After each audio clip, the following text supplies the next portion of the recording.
Hi, everyone. Welcome to the Cheap Planners Podcast. It's Adam and Margaret, and we're joined by Taylor today. Hi, Taylor. Hi. Thank you for having me. Nice to Throwing meet you right you. into the fire here, because right as soon as you get on, we're starting. We run a tight ship, as Adam just said earlier. Love it. Yeah, I wasn't explicit in my invitation and sort of what's going on with Facebook? Here, I'm gonna this it was disconnected. Why can't you reconnect? Hold Well, on, guys. Continue streaming.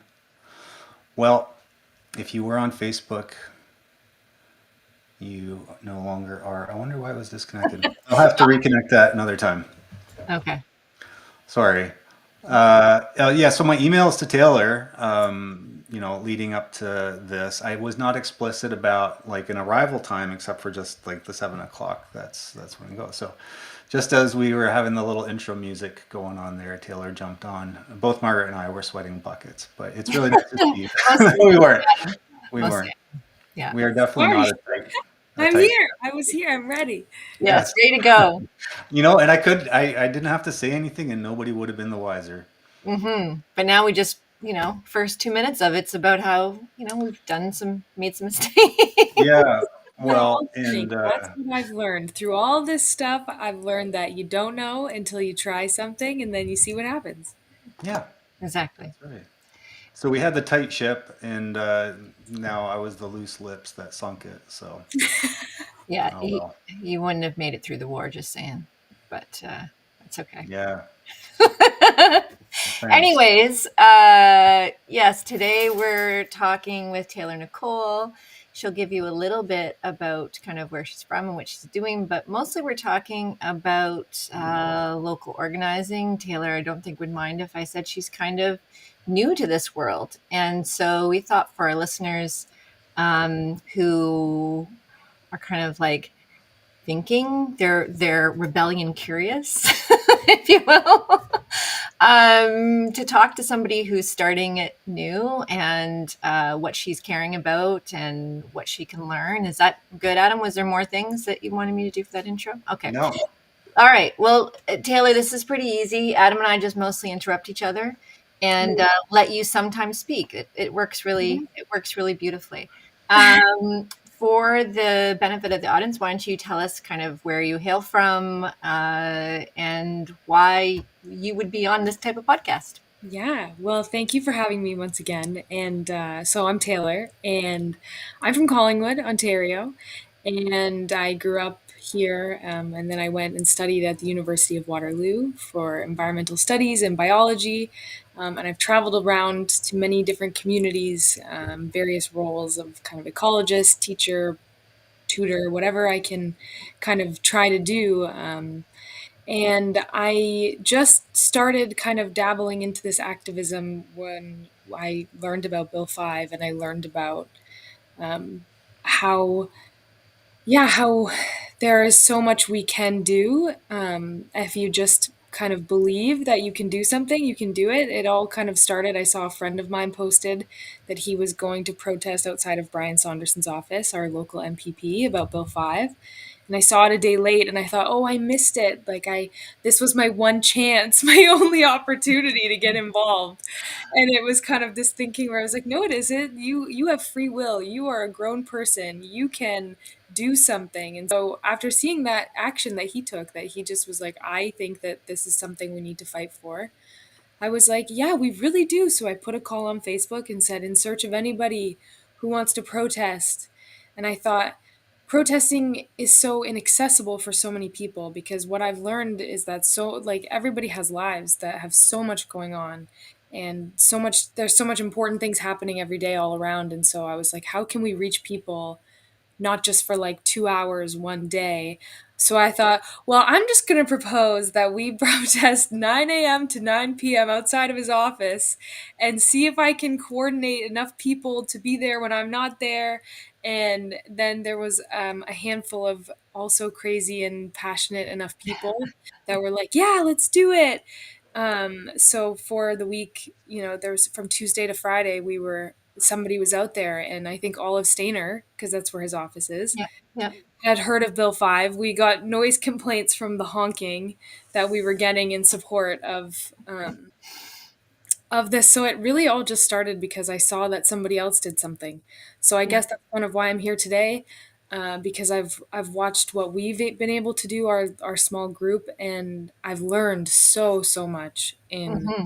a short amount of time. And I've also learned, yeah, I'm still learning every single day, and learning how to care for myself in all of this as well, because you're only a good activist if you can show up for yourself, because then if you don't have anything to give for you, you really can't give for the cause.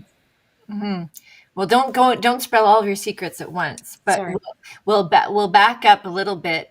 First off, shout out to Stainer Collingwood area, because when the Greenbelt issues were at their precipice, we hosted with some groups up there with Second Beach Climate Action Team and trying to think who else. I think Blue Mountain Watershed Trust. There was a bunch of groups that were involved in it now, and it was by far the largest gathering that we had in all of Simcoe County, and there was Mm, easily over 200 people there. wow. So it was. I know that little stretch pretty well. So can you just explain a little bit about Bill 5, what it does? Now I can fill in if you want, or No, I've got the spiel. got the I've got spiel. it Give us the down. whole spiel then, Taylor. Yes. So essentially, what I have been telling people about Bill 5 is that Bill 5 is an omnibus bill, meaning there's a bunch of changes to proposed legislation packed in one place, and it's doing so many things. It's almost overwhelming because of how many changes that they're trying to make. First one that comes to mind is the Endangered Species Act. They're repealing that, taking away the protections from the animals that are already in danger and their habitat, which is, without habitat there are no species, and that's the greatest threat to endangered species is habitat loss. So Mhm. they're taking away those protections and replacing it with a legislation that really doesn't have any legs to stand on. Not comparable. Yeah, like they're, I don't even know why they have it. It's just, it's not going to do anything. They're saying, a nest is the only place that needs protecting is just the nest, like where Mhm. someone is. But you need a whole host of different ecosystems and just like a large area for all animals to have like an actual life and to live and to Mhm. raise Mhm. their babies outside of this circle that they're claiming. Yeah. So But that's if you one. keep the one tree with the nest and you clear cut the forest, I mean, come on now, that's habitat protection. Sorry, it's just Exactly. ridiculous. I had to say something. Yeah, well, that's where it's like that they've been the example of, like, you have a bedroom, but you don't have a kitchen and you don't have a bathroom and you don't have any stairs, and you don't have a house. If you just have a place to sleep, that's not all you need. You need Yeah. more things than that. Yeah. And to me, it just is like the Endangered Species Act, like. And when I had a phone call with Brian Saunderson, one of the interesting things he said is, he said to me, "Oh, a lot of the conservation groups that I've talked to, they don't like the Endangered Species Act because it's not robust enough." And I was like, "Yeah, yeah, exactly." So what do you mean this new one is nowhere near what we would need? If anything, we would need greater protections and a better understanding of ecosystems and how they're so connected to each other, because we already have so much habitat and ecosystem fragmentation in the province, crossing highways and suburbs for these animals, that, like, if you have a patch of forest here and then all of these barriers in a patch of forest there, like, they're not connected, they're not working Mhm. together, so they're Mhm. just isolated islands. Yeah. So That's that's the one part of Bill 5 yes. out There's of. more. There's more, folks. Yeah, There's just wait, everybody. You thought that was bad. You more. thought that. The kicker, I would say, is the special economic zones, Mhm. which you may have heard, listeners, you may have heard of. If not, I'm here to tell you they should be renamed special destruction zones, because that is what they are allowing in our province. They're essentially, there's no size or limit to them, but they're these zones that the government can decide. There are trusted proponents that are allowed to do whatever they want in that land, that they don't need to follow regulations or laws, that they Yeah. can be exempt from these quote unquote red tape or Yeah. slowing things down. But it's really Including more. municipal law too, so people understand. It's not only provincial law, it's your local council would also be potentially overridden by this. It's essentially saying that they're going to say, you know what, we actually just decided we don't want any laws in certain spots because we want to do things that would not follow the laws that are in place. Like Mhm. why would you need to erase any laws or to override any laws if you were going to do things that were, within the legal systems that we have. So that's what's really upsetting to me is that these zones, they are just dangerous, frankly. Like there are so many things like the Drinking Water Act, and just I think of like if there is no accountability or if there is no rules, then what incentive does that give to any industry or developer to follow any rules? Like Mhm. they have nothing to support them except being this free pass. The government is giving a free pass in these zones Mhm. to develop industry, landfills, homes, whatever they see fit. And it's essentially what I'm seeing is it's just going to be basically a giant for sale sign on all of Ontario's nature Yeah. And because I'll it's just add I'll just add another point with that. So the bills are read in the legislature twice. For Mhm. those that aren't aware of how bills move through Queen's Park, they're read in the legislature twice, and then they go to committee, which is made up of various members and is proportional to how many seats. The majority government's going to get so many seats in the committee, and da da da. Da. And committee is generally the process where the MPPs would add in change policies to kind of make it more robust. And they through committee there was challenges to try to get the government to be more specific about where these special economic zones could go or not go, or who are trusted proponents, or what are the types of projects that could happen in special economic zones. And the government outright refused to provide any sort of definitions, limits to where they go, how big they are, what kind of development can happen, what kind of rules, what kind of proponents, that whole bit. And then I'll just add the third part with Bill 5, which has a lot of the Indigenous communities rightly upset, Mhm. is that it does, well, not only does it kind of test this idea of free informed prior consent, but it also makes it so that archaeological assessments aren't mandatory anymore. And that is completely against treaty rights. That's like, a developer wanting to dig up a graveyard of your ancestors, and just, that's fine, right? That's not the level of protection we have for um, graveyards that are outside of the Indigenous community, but this is kind of what's going for.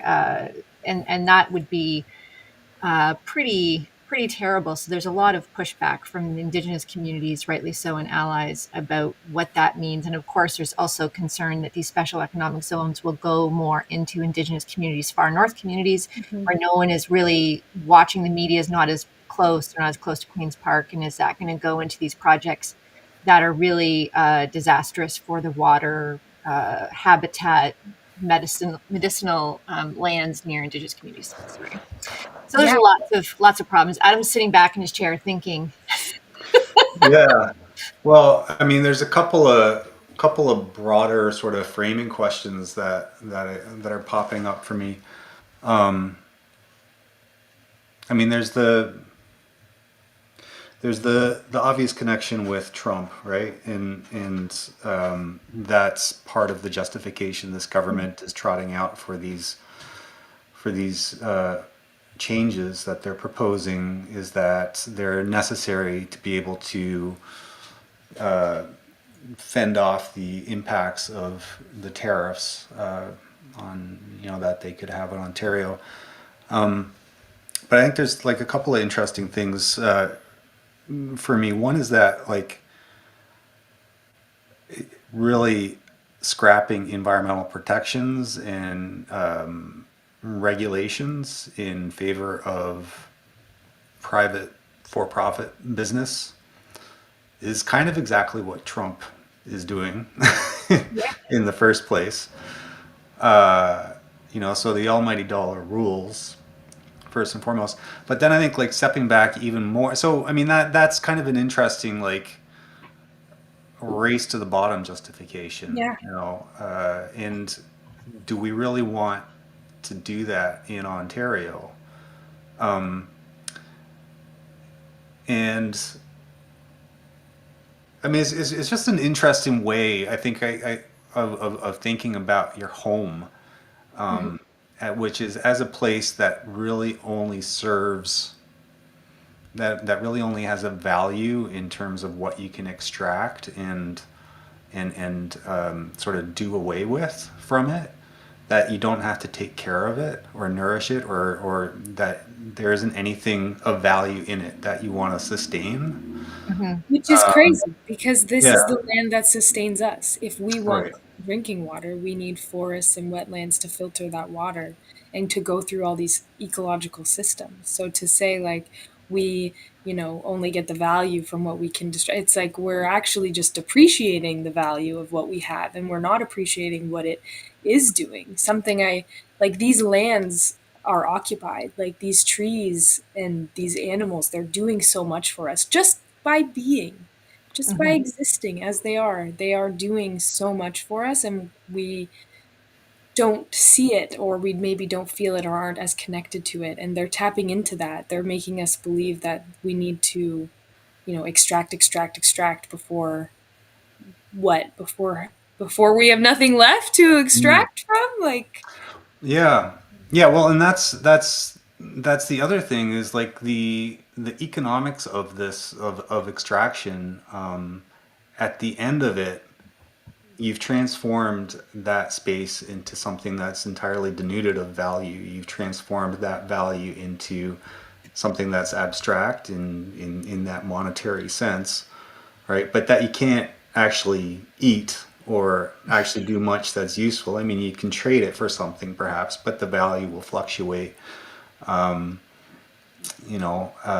then in a special economic zone like that, where all regulations and protections and any care or concern that you might have for the land is negated, and you are able to just pump out however much pollution without any care or regard for the impacts that it might have, what you're left with at the end of the day is actually a massive cost, mhm. right? So the companies that have operated there, the people that own those companies have that extracted that abstract, that's a mouthful of marbles there, the value from it and gotten wealthy. But what they've left is a massive cost that has to be carried by the rest of us, and primarily those animals that their homes are Yeah. gone. And Anyways, I'm they getting a won't little be philosophical there. here, but They sorry. won't be there, and they won't be there if we destroy their homes. They Hmm. won't have anywhere to go. We saw it with the coyotes in Toronto that they took away Ontario Place, and now they're go moving into the cities, and there's just no. If there's nowhere for them to go, then they won't have anywhere to go. And the small dogs and cats are paying the price. The vet bills, the vets are benefiting though. Yeah, Yeah. Not to be crass about it, but I think just for the benefit of the listeners, yeah, I I wish that everybody could understand the environment as in a way of stewardship, in a way of just because that's the right thing to do. But I know a lot of people are looking at like, well, what does it benefit me? And sometimes we're really removed from that. But the science about how a healthy environment benefits humans is actually very clear. You can contrast it with humans that are in high polluted areas, and you can see the level of cancers and diseases and high stress. You can compare it with how people that have access to green space have greater mental health benefits. You can compare it to economies where jurisdictions that have strong environmental protections also tend to be high GDP. So there's lots of science that directly benefits humans, even if people can't appreciate a bird deserves a place to live.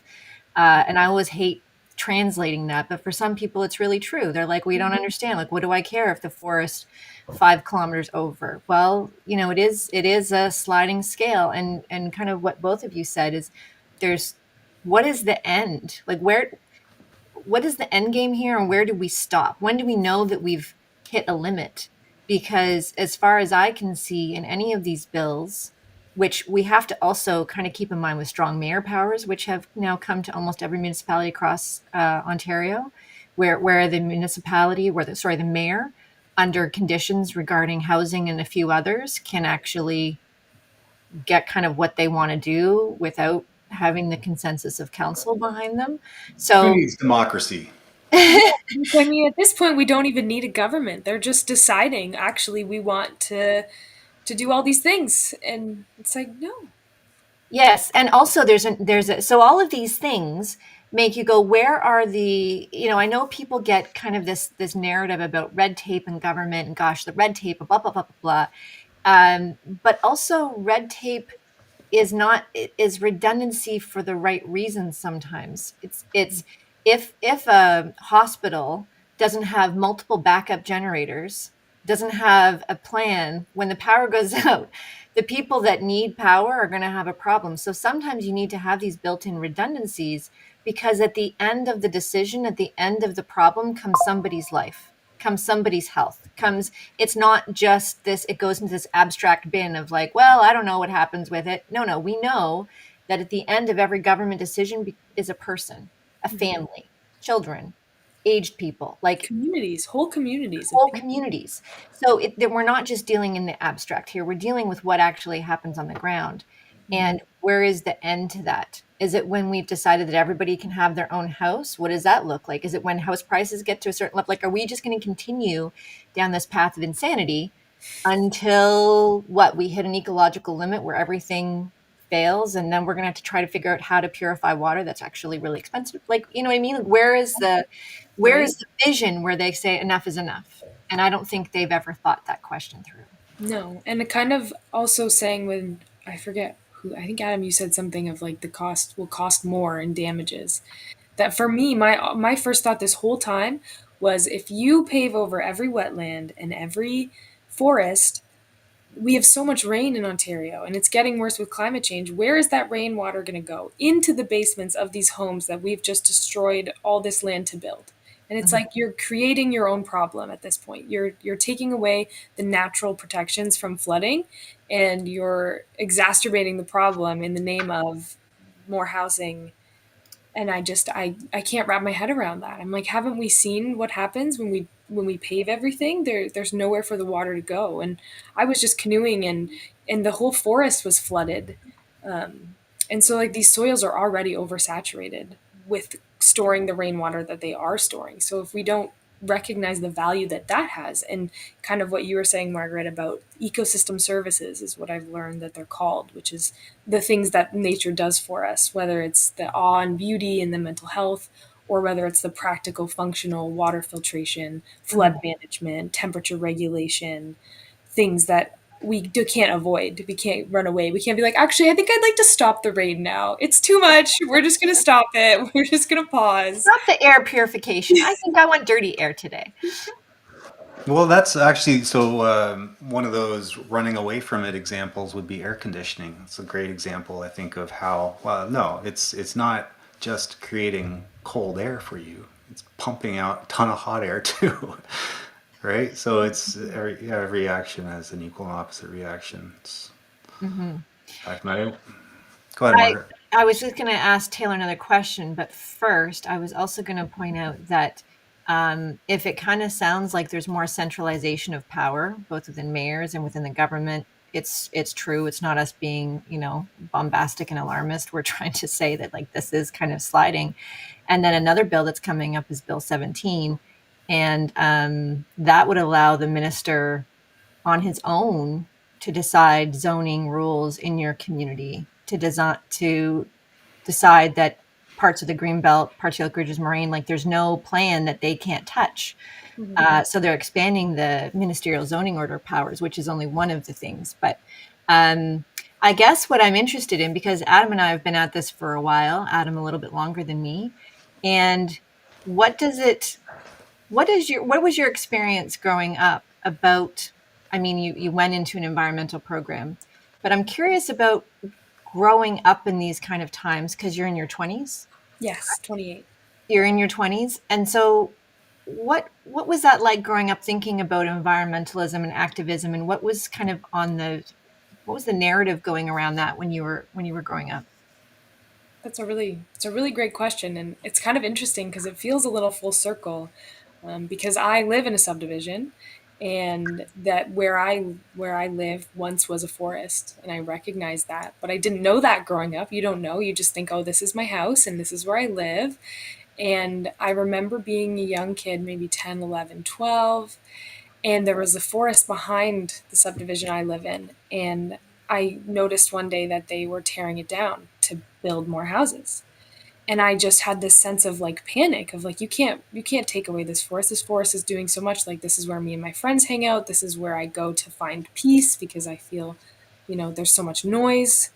And they did. And then the crazy part is they didn't even develop anything on it. There were some permits or reasons why they couldn't, so they just flatland this forest, and it still sits today empty, and it's kind of now a grasslandy-ish sort of setup.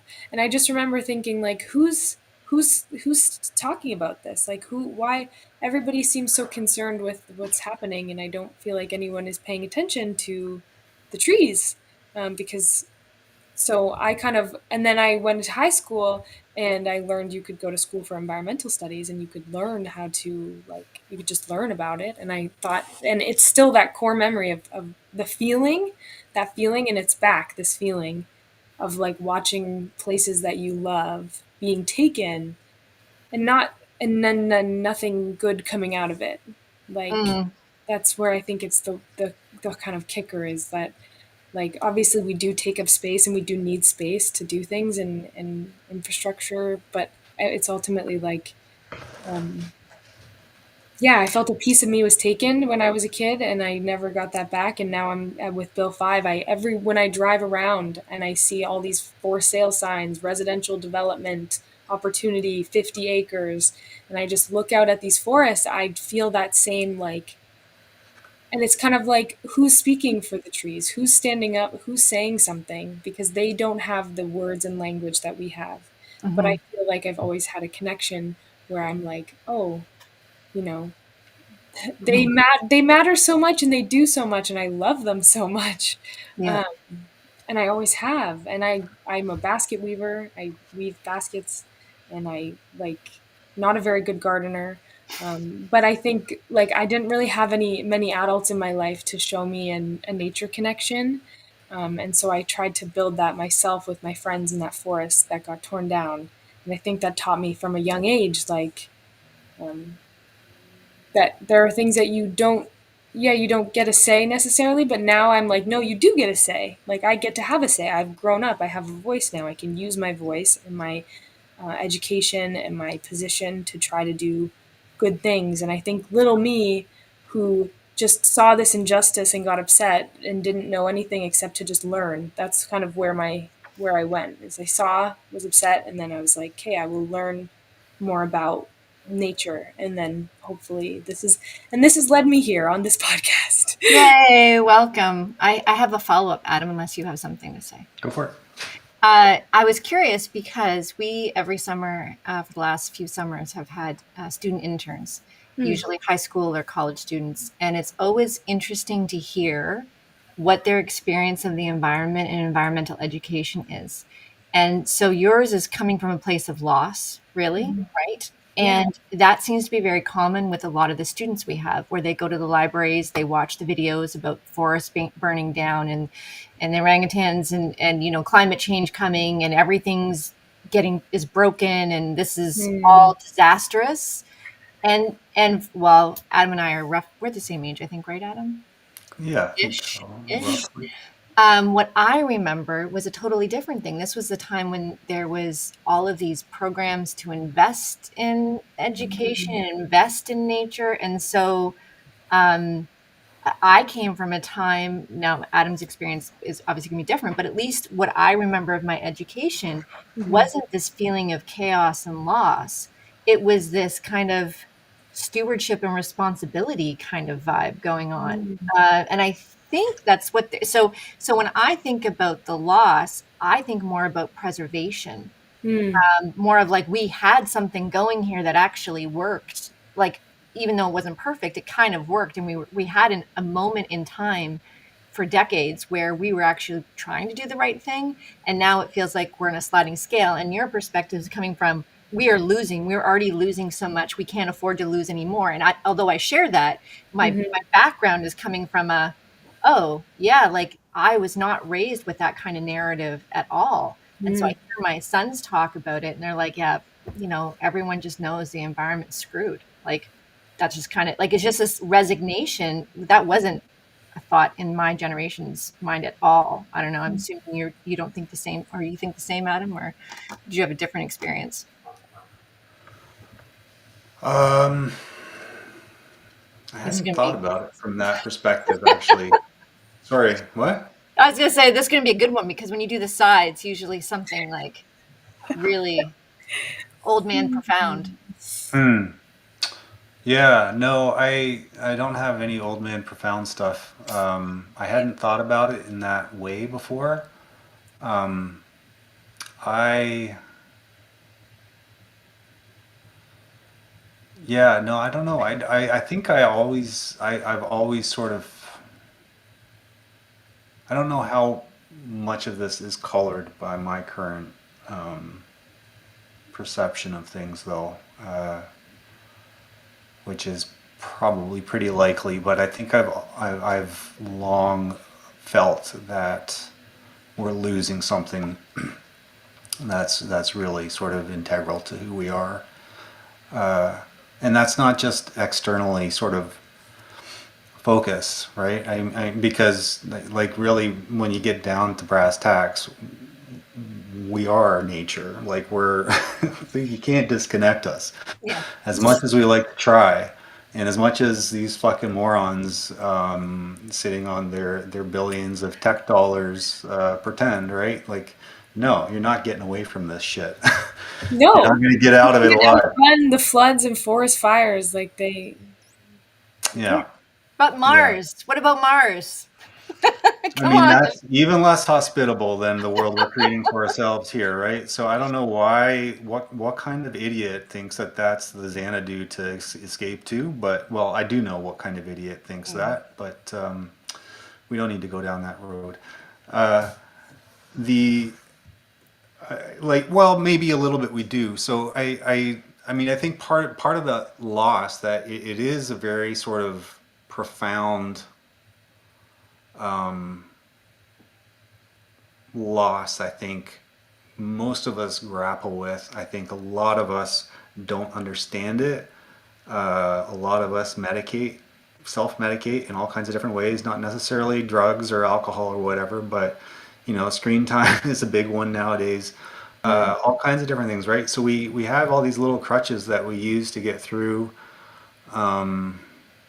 some and Taylor, you briefly mentioned it, the ecosystem services, and you mentioned the that sense of awe and connection and that sense of the sublime that nature can bring to us.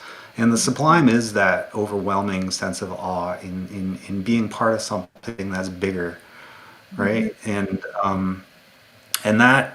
that is what has served as the basis of every sort of incredible thing we've ever done as a species, right? You walk into a cathedral, and that's a sense of awe. That's a sense of the sublime that you're getting there, or you find yourself on a mountaintop, right? Whenever I think of the sublime, I always think of the Two Rainbows guy, YouTube. No, is it? Oh Am yeah, I I know. aging myself? I was I thinking know. Oh, more. I Taylor. know. I tried to smile politely to be Oh like my that. I God. don't know. Okay, Your you reference gotta. is too old, Adam. Yeah, you Age. gotta. So, um, this just beautiful soul. I think he was hiking in Yosemite, and it's one of the first like hyper viral Mhm. YouTube videos. But it is quite old. But he comes across a double rainbow, and that sense of awe just bowls him over, and all of it comes tumbling out, and you can really get it in that reaction. It's a beautiful video. You'll love it. Look it up. I will. Uh, if I can, I'll maybe if I remember, maybe I'll throw a link in the show notes here. Just unfortunately, the guy he died of COVID actually during the pandemic. which was really sad. I didn't But know that. Thanks for yeah, bumming me out there. Double well, watch, rewatch. As if we rewatch weren't it. already bummed out enough, Adam. As if there isn't enough. Yeah, I am holding on to my moments of joy, Taylor, like I've inventoried them, and Adam has just ripped one out of the bouquet. sorry. So this was actually like one of my focuses in school was on technology and specifically the difference between um, technique, like technology, the way that it used to be, which was a poiesis. It was like it was a meeting of the other, really. So when you're woodworking with hand tools, but with general things. So like there's one of a famous woodworker named a guy named James Krenov, and he explains how, and most really good woodworkers will also explain their relationship to their craft and the materials that they use in the craft in similar ways. But the wood really does speak to you, right? You can hear it, you can Oh, smell it. There's that's all kinds of beautiful. things and it'll tell you when it's ready Yeah. if you know how to listen to it. And Taylor, you were talking about how trees and like they're Yeah. not able to speak in the same way, but if you know how to listen to them, you can learn what they're saying. You can hear them. Mm-hmm. Anyways, that's technology, sort of in its old sense, and then modern technology. And Heidegger has a really good piece on this. But modern technology is a forcing upon nature, where you demand that it conform to what you want of it. And so there's a power dynamic in play there. And I see this not only in the tech bro and the type of technology, that modern technology that we have, which is going so far as even to create a world outside of the world, right? Mm. Like virtual reality and all this sort of stuff, and AI and these sorts of things. But I also see it in the types of authoritarianism and authoritative tendencies, authoritarian tendencies that we have in sort of, Everything. I wouldn't call Doug Ford a strong man, but he's got those tendencies. And the more that power is consolidated, and this Mm-hmm. is one of the things also back to those being able to listen and hear what the other is speaking to you about, Mm-hmm. which is really at heart what democracy is about, right? It's supposed to represent the disparate voices and interests of the whole. But the more that power gets consolidated upwards and into a very small clique, the more that those voices are lost, and the more that sort of assertive control forcing upon of solutions that don't actually reflect the interests of the whole No, that's kind occurs. of like what we're saying. To what end? Like, what is the goal? What Hmm. is the vision? What is the purpose of all of this special economic zones and fast tracking? They're saying it's, the Donald Trump of it all and the fear mongering of it all, but it's ultimately like you can't you can't become your enemy in the name of the fear of the enemy. Like you have to stand your ground and dig deeper into the integrity that we have instead of dismantling it and rushing through these insane bills, and not allowing the people who all have spoken, thousands and thousands of all of Ontario who knows about this. No, not a single person. Like, I have a funny story to tell you. When we were doing our Brian Saunderson protests in Stainer, a gentleman came over and starts talking to us, and we explain everything to him, and he's kind of like, okay, like, I don't know, but like, yeah, I don't like that, what you're saying. And so he actually ended up living not that far from the protests. And I guess he went into his house, looked up Bill 5, didn't like what he saw, came out onto the street across the road with his chair, and he had a MAGA hat on and a cardboard sign that says "Stop Bill 5," a cigarette in his mouth, and a bottle of wine on the side of the road, and he was protesting Bill 5. And I kind of love I this guy was despite like, his mega hat. I was like, what is happening? And it was this kind of weird clash of the worlds. And he came and talked to us a couple of times, and I kind of told him like my political views are for the good of all and the harm of none.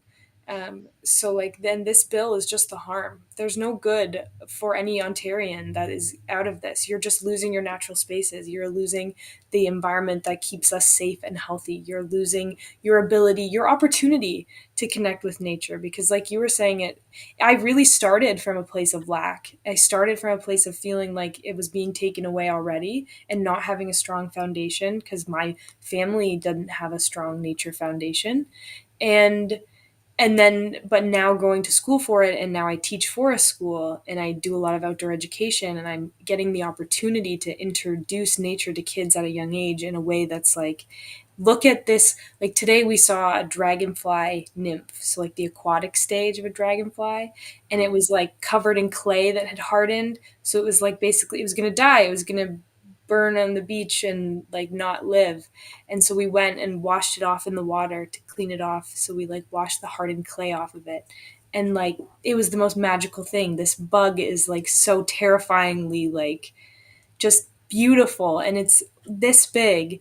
And that moment of the girl and I, the student and I, saving this little bug, I was like, I feel amazing. I feel incredible. My day, this is 9 a.m. I've done my day. I saved a bug. I don't have to do anything else today because of just that simple, like you're connecting and you're caring for something that isn't you. And that if that dragonfly nymph had died, my life continues. I still have, going on. Like it's this almost like indirect, the indirectness of nature, the passivity of it, almost that it's there and it's doing so much for us and we're not paying attention to it, we're not noticing it, but it's still doing it. So I'm kind of like, how do we wake the people up to connect to this nature in any way, in all ways, like the studies that have shown listening to bird sounds, that's your nervous system. When your nervous system doesn't feel safe, you won't be able to hear that, but when you do hear the birds, it's like a biological symbol. Oh, you're safe here because the birds are safe here and the birds are telling you that it's safe here. And it's like, that is so huge for me in my own personal healing, like birds and bird watching and like connecting to birds. If they're not interested in you, then your vibes are off and you need to check it out. You need to check yourself A because vibe birds check watch if you people can. more than people watch birds. I'm telling you. Yeah, yeah. Well, and to bring that into other contexts as well, what they've shown in long-term care homes is like long-term care homes that have animals and real plants. Mm, The people use less medication and are happier.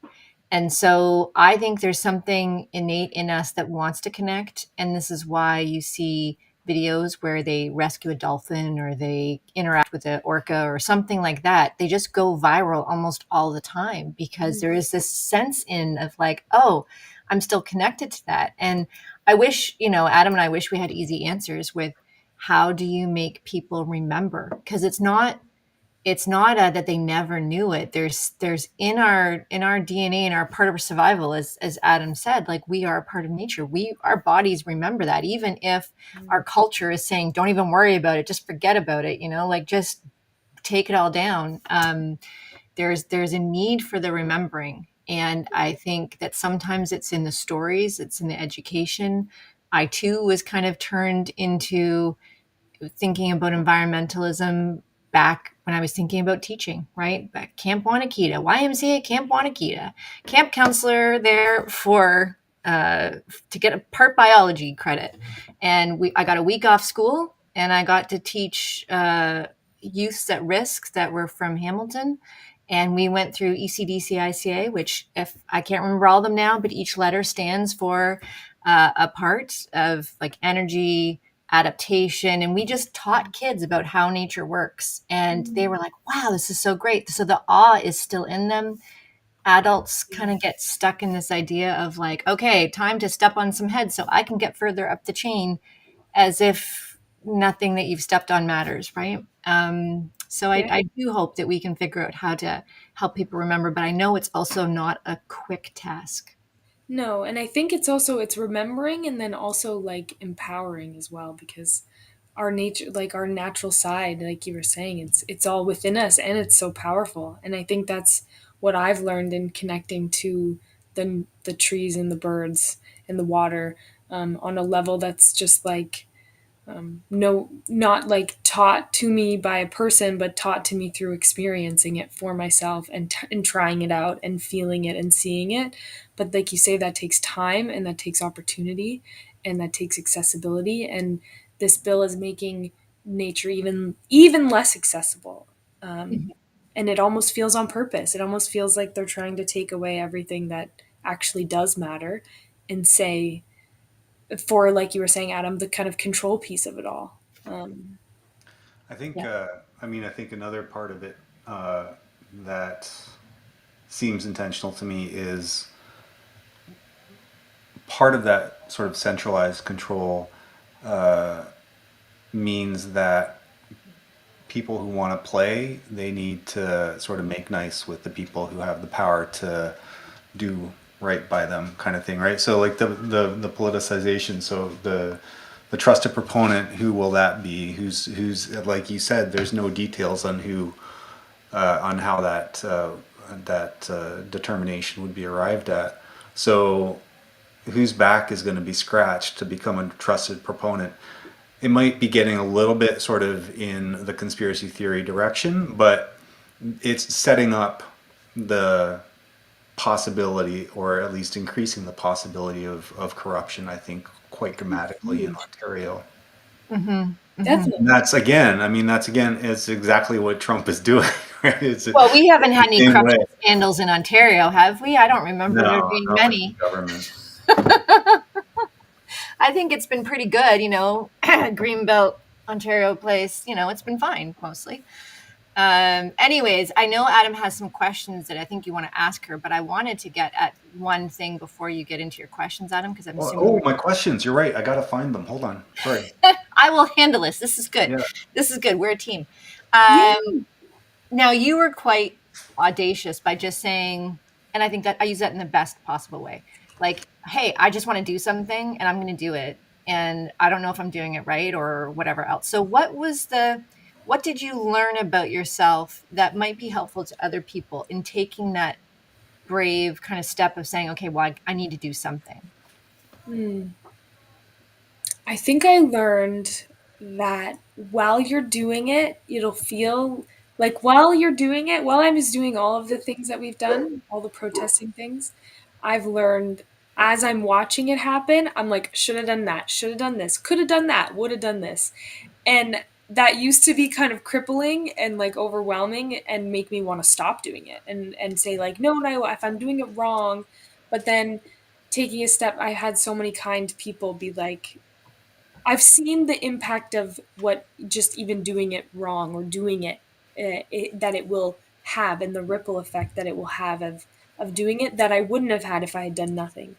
And I Hmm. think it's kind of about putting your ego aside and not being good at everything and realizing you don't know what you're doing, but that when I decided to just do it, it's like it's not about me. It's about other things. And so if my attempt has even just the smallest good impact or inspires somebody to consider what they could do, I think it's about realizing like I can't solve all the world's problems and change everything with this one protest or two protests or whatever we do, but in doing something you are showing people that they can also do something, and then we all have different gifts and different talents and different abilities and opportunities, and I think it's about taking the opportunities and also trying to create them for yourself of like, because I'm pretty fearless in the sense that I'm like, I have no issue rallying strangers to come stand outside of Brian's office with me for 8, 9, 10, 12 hour days or whatever it is, Hmm. Hmm. because I'm like we have to do something. We can't do nothing. I can't. The thought of doing nothing is just like, Bothersome. yeah, it's panic inducing because it's like this. It's the analogy of like if someone's pushing a cup off the table, if you don't actively stop that, then you're essentially helping it, fall all the way off. And Hmm. so I just realized that I also realized something else I learned was to follow the leads. And that, like, so the reason I also did the protest the way that I did is I listened to, I think it was Environmental Defense that did a webinar with a bunch of really cool speakers about Bill 5 kind of in the beginning. Yep. And something that Tim Gray said was he's like, go to your MPP and tell him that get a group of friends and follow him around and tell him you're not going to leave him alone. And I was kind of like, okay. So then when I saw that my friend went to protest, I was like, oh, we could go protest. We could just go for like a really long time and just be really annoying. And like maybe then that'll do something. And so, um, yeah, it was just kind of like if you get the feeling that you know something is right, then like just explore it and then see if you can find other people who also Hmm. want to do things, because that's what I've also learned is meeting amazing people Yeah. who are just as inspired and who have different versions, like one of the women like got the petition kind of going, and someone else brings like the energy, and like someone's like the dependable, always there, reliable one. It's kind of like this team The vibe. roles. We're not setting rules. At one point when we were protesting at Queen's Park, we went the day of the public hearing, and it was pouring rain like the whole day, and it was so like and I feel like people were looking at me like telling them what to do, and I'm kind of like, I don't know what to do. Like, what do you, I kept being like, what do you guys think? Like, I was trying to put it back to the field, and at some point I looked at my friend and she's like, so what's the plan? I go, this is not a dictatorship. I don't know the plan. What do you do? And then if you tell me what you think, I can tell you what I think, and then we can make plans moving forward. And I think it's because people just you got to work together. You gotta Hmm. find um, find other people too, because it can be overwhelming to feel like you're the only one doing something when you're not. You're not, but when I was like first going to do something, I was like, well, this will only work if I have other people. I can't stand out there myself 9 a.m. to 9 p.m. That's not possible. So I think for me it became I took on this huge undertaking, never organizing a single protest in my life, not having any idea of what to do, but then just trying it. Yeah. I And think you had lots of rich advice there. I know Adam's begging to get at the questions, but I just want to say a couple of things. One, earlier, you reminded me of the phrase, and I'll try not to butcher it, but I can't do all the good the world needs, but the world needs all the good that I can do. mm, So that was one thing that made me think of that. And then also, for people that are listening or watching, not everybody is going to feel comfortable organizing a protest. And we're not suggesting that everybody has to organize protests. But I think what is the best marriage is when you have a skill, when you have a passion. Maybe you're a really great caricature artist. Maybe you write music. Maybe you know how to set up websites. Like there is something that you can do that yeah, is something that's a unique contribution of yours. And if you don't feel like doing a protest, we're not asking you to do a protest. You might just want to go door to door and talk to your neighbors. You might want to like there's so many lanes. So I think just take the example from Taylor and feel audacious. Don't expect an invitation into it, because really the people that are doing it are doing all that they can, and we need more. So if you think there's one way you could do something, like I'm going to write a letter, I'm going to go visit somebody, I'm going to write a song and put it on social media, I'm going to paint something, do yeah, it. Just do yeah, it, because yeah. it will find the audience. And even if you think it's not going to matter, it does matter. They all add up. So I will pass it on to Adam, who's going to ask the questions. Okay, just one Dun, quick dun, dun. observation, but that I might be preempting or scuttling, I don't know, my question. It sounds also like what you guys were both saying a little bit, like make it yours, make it your own, make it meaningful to you and who you are, because that also then, well, meaningful, right? It feeds you. Hmm. Hmm. So, yeah, I'm not. I feel like we probably got to this first question, but I'm going to ask it anyways. What advice would you give to a young person or a younger person who wants to make a difference? Hmm. My advice would be probably believe in yourself and believe that you can do a lot more than you would think. Like that your one word or your one poster or whatever it is that you do will reach the right audience in the right way. I kind of have this weird firm belief that like my feet will walk me where I'm supposed to go and my mouth will say the things that I'm supposed to say, and it's kind of not even up to me. I just like have this belief that if I'm doing the good thing and if I feel that it's right, that like it's worth exploring, and that you, this young person, or all these young people, like you're worth exploring your talents for the good, because we're taught about productivity and make yourself like money and all these kind of capitalistic values, but ultimately it's like what heart do you want to put out into the world, and figuring out what that is like fun and exciting, and it's scary but in like the best kind of a way. Mm-hmm. That would be my Agree. Focus more on who you want to be rather than what you want to be. yeah, and who and like what it, and also don't be afraid to be different than the people around you, because I know that we can kind of get caught in the traps of everyday life and busyness and thinking, I don't know, and just and getting lost in taking care of everyone else and every other thing. And I think it's like what I would say is make sure you're taking care of yourself so that you can learn yourself, so that you can learn what you have to give when you're ready. And if you're not ready to give something in this exact moment, that doesn't mean that you won't ever. It just means that you need to look inward and figure out what are your next steps to be able to reach that place where you have more capacity to give. Um, that's what That's I would great. say. Okay, so there's two more. How do you think about failure, and how do you respond when it happens? Ooh,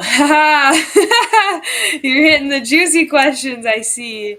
Um, I mean, for me, one of my friends told my friend's mom has a saying of like, you need to feel safe to fail. And I think that failure is inherently a very scary thing. And I know learning through these protests, like I have had a hard time with in retrospect what I would have done differently.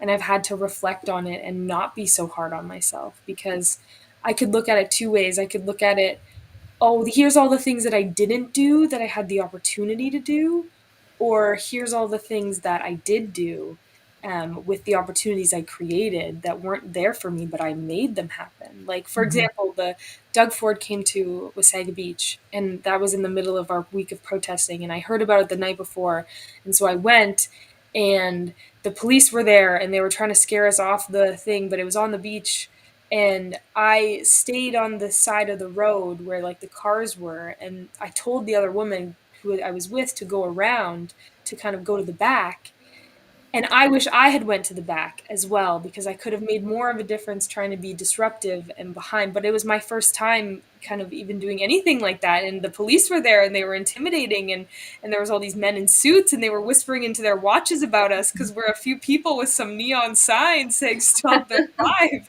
Like it was overwhelming, and I kind of, I didn't freeze, but I didn't think it through, I guess, fully. But my kind of one of my mentors, she's like, no, Taylor, like you delegated, you sent someone back there, like just because you weren't back there doesn't mean you didn't do it right. It's just that you learned this time, like go where the cameras are, be, you can be braver or be more bold, than you think you can be.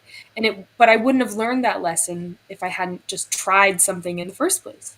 Like I Mm-hmm. was getting people to honk as they were going by to try to interrupt the press conference going on. But I think it's like you're going to make people uncomfortable because a lot of people don't want to engage in these sort of things. They like living in the bubble of like everything's fine, everything's great, everything's Good. good, we're just chilling. And so I think it's like the brave thing to do is to try, and with trying ultimately comes failing. And I'm saying this to myself so I can hear the words and resonate them. Like it's better to have tried and failed than not tried at all. And so even in just kind of this going forward with all this stuff, I'm like, I don't really know what my personal or what our kind of team next steps are, other than connecting with more like-minded people and just trying to figure it out. But it's like I just have to not stop trying, I think, is the point. And you will Just keep you going. will fail. Yeah. But that is where you look and you get to pick all the lessons and go, okay, next time I'll do these things. Or I will impart this wisdom to this podcast, is go behind the cameras, go where the cameras are. You have the opportunity, go where the cameras are. Yep. Okay, last one. Actually, and then one quick follow up, which is how people can, if they want to join you or get involved, how they can do that. But first, the last of our three regular questions: what's your greatest fear for Ontario, and what's your greatest hope? My greatest fear is what I told you about when I was a kid, is that they're going to greenlight all this development, tear down the forest, and then nothing even comes of it. Um, because I think that just is so. I mean, there's so many fears, but I think it's, yeah. My fear is that we will destroy, not we, they, or the powers that are attempting to do this will get to do it. But my greatest hope is that more people don't want this to happen than do, and there's so much more power in like loving something and fighting for the love of something than for the loss of it. So my hope is that Ontario will force the hand of the government to stop this madness. Right. That would be my hope. Which I think we're done committee work now, and I think it's going back for its third and final reading this week, correct? Tomorrow morning, I heard. Yeah, tomorrow being what day? June 4th, for those that are going to be listening later. So you'll probably be able to know whether it's passed or not very shortly. And if people want to get involved with your work, with your activism, what's the best way they can do that? That's a great question. I don't have that answer. I think what I need to do is make a platform that people can reach. That's something I haven't done yet. So maybe I will do that right at this after this call. I will I make mean, a Facebook group. The short form is that if people want to get a hold of you, they can get a hold of Ab and I, and we can through our emails and forward it to you. For the purpose of tonight's recording, that's an easy way. Okay, yes, but I do. That's the thing. There's always more things to do, but Oh yes, there's always more. and all right, so we're sort of at time here. And Taylor, thank you. And I'm just noticing your name did I get your name wrong? my name on Facebook is Taylor Nicole, but that's my middle name, so my last name is Deacon. So both are Okay. great. They're both Okay. right. Well, thank you so much for joining us. That was a pleasure. It was really nice way to pass an hour on a Tuesday evening. Having me. And we will be back next Tuesday at 11 a.m. We're going to be speaking with Jarvis Strong from the Escarpment Corridor Alliance about their work advocating for a wildlife corridor in actually in your neck of the woods, Taylor. Yeah, so join us then, and hopefully we'll get the Facebook live stream working again. I don't know what happened there. Also, if you appreciate this podcast, please leave a rating on Apple Podcasts or whatever platform you use. Won't be Spotify because we're not on Spotify because of Don't go into your and Neil Young. Here we go. All right. All right. All right. Thanks, everyone. Thank And you, thanks everyone. again, Taylor. Thank Thanks, you. Taylor. How do I go on to the next slide?